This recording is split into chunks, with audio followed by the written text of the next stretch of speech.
Bonjour à tous et merci de nous rejoindre sur RTI 1.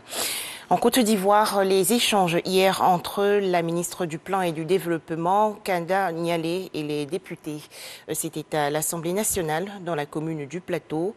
Au menu de cette séance d'information, le Plan national de développement 2021-2025. Dans son exposé, la ministre Kaba Nialé a fait savoir que le PND, d'un coût total de 59 000 milliards de francs CFA, ambitionne de réduire de façon substantielle le taux de pauvreté dans le pays. Plus de détails dans le journal de 13 heures.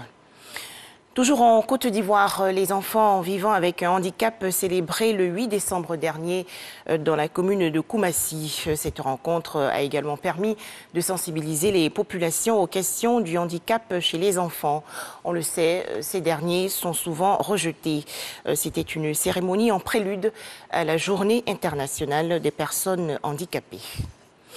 À présent, les activités de l'association Les Sœurs Unies de la Maraoué, rencontre récemment dans la commune de Yopougon. Ces femmes font la promotion du kamantier, le pagne tissé traditionnellement en pays gouro dans la région centre-ouest.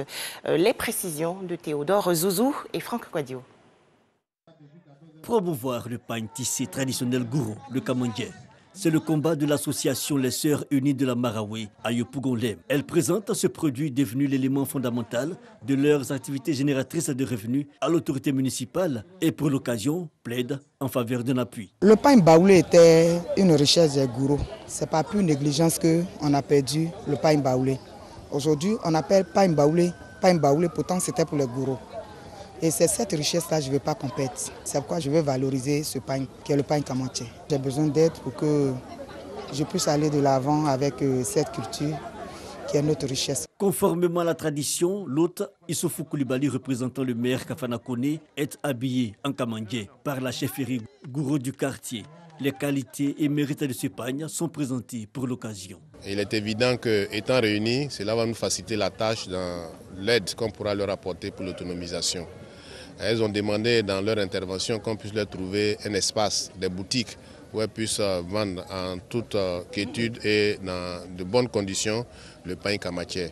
Le ministre Kafana a fait construire un centre artisanal destiné à ce genre de produits, tels que nos produits locaux.